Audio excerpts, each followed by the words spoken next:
Good day everyone, I am Maria Elissa Bunuan and my topic for today is about the school policies and their functions. When we say school policies, these are the rules and regulations that are intended to help the schools to teach the students efficiently, fairly, and safely. It is also a guide to the day-to-day functioning of the school and as well as to make safe and effective place for learning of the students. Let's proceed to the introduction. Schools are institutions motivated by a shared vision. Necessarily, schools must have policies for them to realize their vision and mission.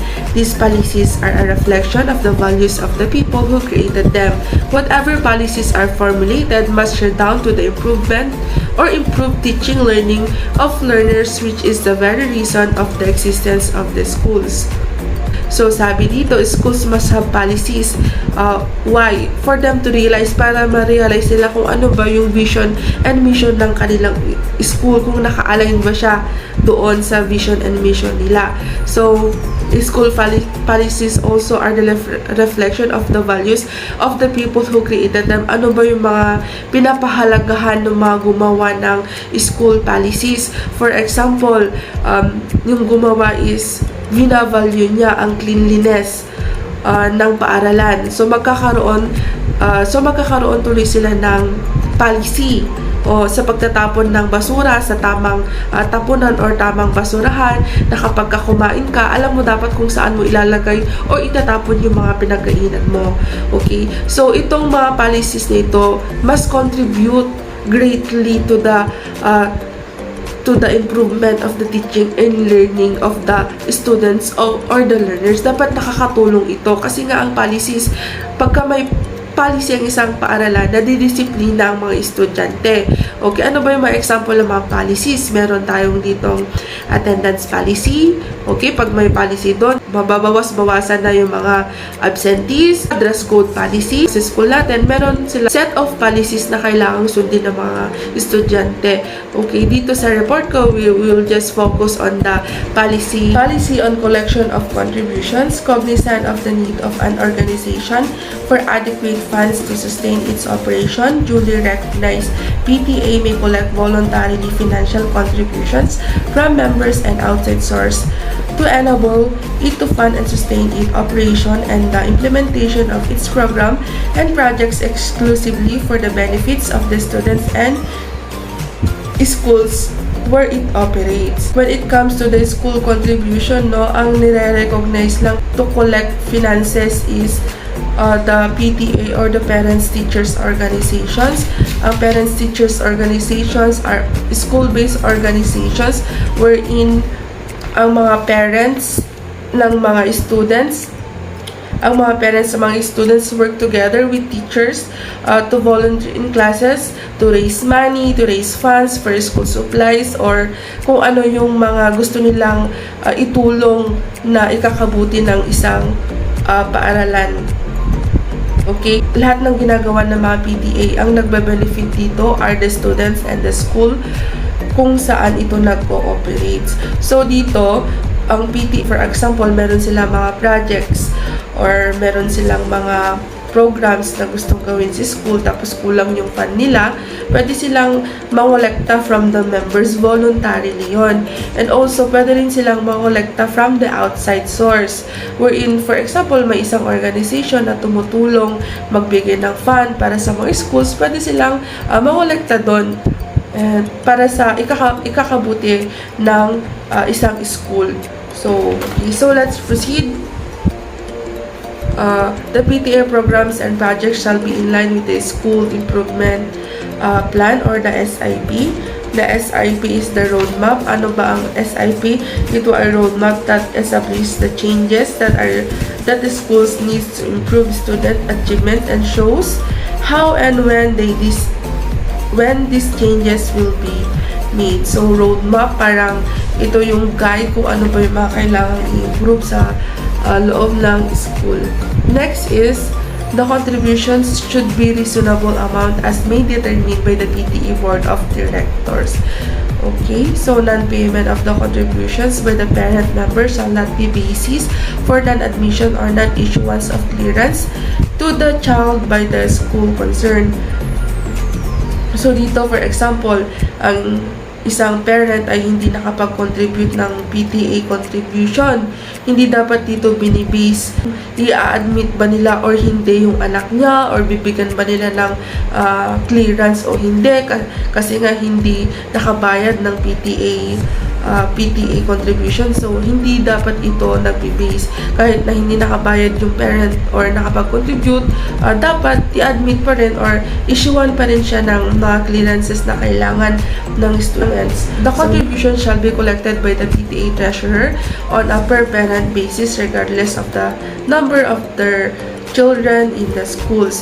So, dito naman, ang dapat lang mangolekta is the PTA treasurer, hindi ang secretary, hindi ang vice president, but only the treasurer. And dito, per parent member basis. For example, meron siyang 3 anak sa isang school. Ang babayaran niya or ang contribution lang na ibibigay niya is isa lang. Kahit na ilan pa yung anak niya, isa lang yung babayaran niya. Per parent member nga. Next is, no collection of PTA contribution shall be done during the enrollment period. Okay, so hindi rin dapat mag-contribute or mag-collect ng PTA contribution during the enrollment.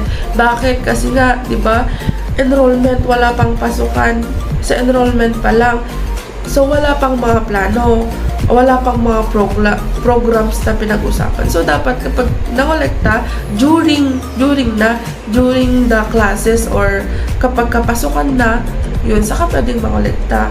Kapag may mga plano na or programs na ipapatupad ang mga PTA members. No teacher or any school personnel shall be involved in such collection of activities. So, dito rin, hindi pwedeng ang teacher or school personnel ang mag-collect ng mga contribution. So, dapat mga members lang ng PTA organization. Okay, next is safekeeping of funds. All collections of contributions or proceeds of fundraising activities shall be deposited in a reputable banking institution as determined by the board of directors. So, dito naman, di ba, pag may mga contributions ang mga PTA members, okay, lahat ng parents na contribute. It is important then na ma-deposit siya sa isang bangko para safe yung funds at hindi siya mahugot or mawala or magastos. Next is the PTA treasurer or a duly authorized representative shall undertake the collection and shall issue official receipts, acknowledgement receipts. Okay, dito naman the PTA treasurer or the representative pwedeng mag-issue ng official receipts or acknowledgement receipts. Okay, in no case shall any school official or personnel be trusted with the safekeeping and disbursement of collection made by the PTA. So, dito, hindi pwedeng ipagkaloob or ipatago sa mga school official or personnel ang collection ng PTA. So, dapat dinediretso siya sa trusted bank nila. Next is, all disbursement of funds shall be in accordance with generally accepted accounting and auditing rules and regulations. Okay, so meron din silang mga rules and regulations. And of course, importante na ang accounting and auditing for the transparency. Kung ano ba yung pinupuntahan ng mga contributions, ano ba yung nahuhugot, para alam ng mga PTA officers, para transparent sa lahat. At walang anomalya na mangyayari sa mga finances nila or mga collection of contributions nila. Next is, PTAs are prohibited from, ito yung mga bawal gawin ng mga PTA members or officers, or number 1 is interfering in the academic and administrative management and operation of the school and the DepEd in general. So dito, bawal sila mangialam kung ano yung operation or ano ba yung ginagawa nila sa school or ng DepEd. Doon lang sila sa organization nila. Engaging in any partisan political activity within school premises. So, dito naman is bawal yung mag-solicit ng votes. For example, dito kasi isang party, bawal na, for example, sa mga members ng PTA or the parents, bawal kang mangampanya doon na ito yung iboto nyo, ito ganyan. So, pinagbabawal din yun.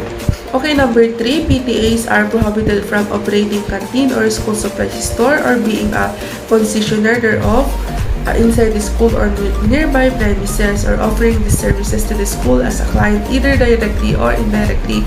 So, bawal din silang magtinda or mag-operate ng canteen or ng school supplies store sa loob ng paaralan.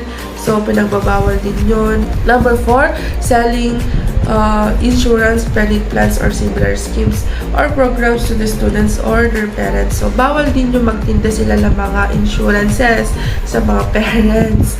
So, hindi po business ang PTA organization. Okay. So, organization na to is, their mission is kung ano yung ikakabuti ng school or ng mga students. Hindi para magtinda or mag-operate or mag-business sa loob ng paaralan. Next is, PTAs are prohibited from such other acts or circumstances analogous to the foregoing. Number 6 is PTA officers and members of the board directors are prohibited from collecting salaries, honoraria, and other forms of compensation from any of the funds collected or received by the PTA. So, dito, porque PTA officer ka at ginawa mo yung isang bagay, isihingi ka na ng sweldo mo or i-charge mo na yung mga ginagawa mo sa funds na collected or received by the PTA. So, pinagbabawal din yun. The PTA organization is voluntary dapat yun, hindi ka nagpapabayad. Okay, next is number 7. PTAs are prohibited from PTA shall have no right to disburse or charge any fees or service fees or percentage against the amount collected pertinent to the school, publication fee, Supreme Student Government, SSG, Developmental Fund, and other club membership fees and contributions. So, sabi ko kanina, para din sila ng number 6 na bawal silang humingi ng service fee. Ayun. Sabi ko nga, voluntarily ang organization nila. So, hindi porke na ginawa na nila ito or nakatulong sila sa school for the improvement is meron ng kapalit yung mga ginagawa nila. Kasi nga, PTA it is a voluntary act ng ating mga parents.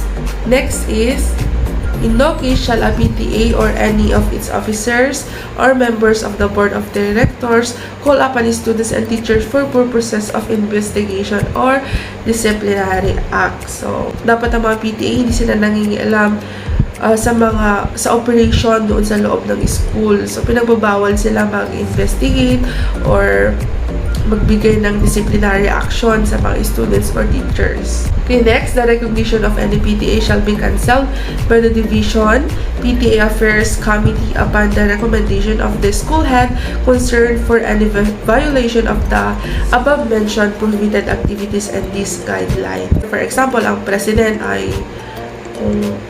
nangurakot or kinuha yung fund or ginamit kung saan-saan.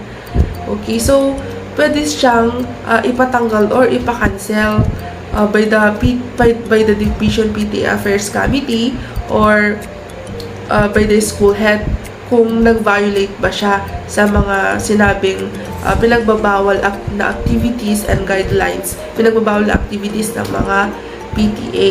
So, pwede kang matanggal. Thereafter, the school head may call for a special election to replace the board of directors of the PTA whose recognition was cancelled. Criminal, civil, and or administrative actions may be taken against any member of or officer of the board of the PTA who may appear responsible for the failure to submit the necessary annual financial statement or for failure to account the funds of the PTA. So, dito naman, kapag for example, may tinanggal na board of directors, pwede ulit silang mag-re-elect ng bagong officers. So, dito, pwede rin silang kasuhan kapag hindi nila naipakita or na-submit yung mga kailangan for the annual financial statement ng kanilang mga collection of funds. So, dito napaka-importante ang transparency. That is my report for today, and let us always remember na the policy on school contributions plays a crucial role in supporting the quality and effectiveness of our educational institutions. Okay, however, it is important for schools to be transparent, reasonable, and sensitive to the economic status of each student.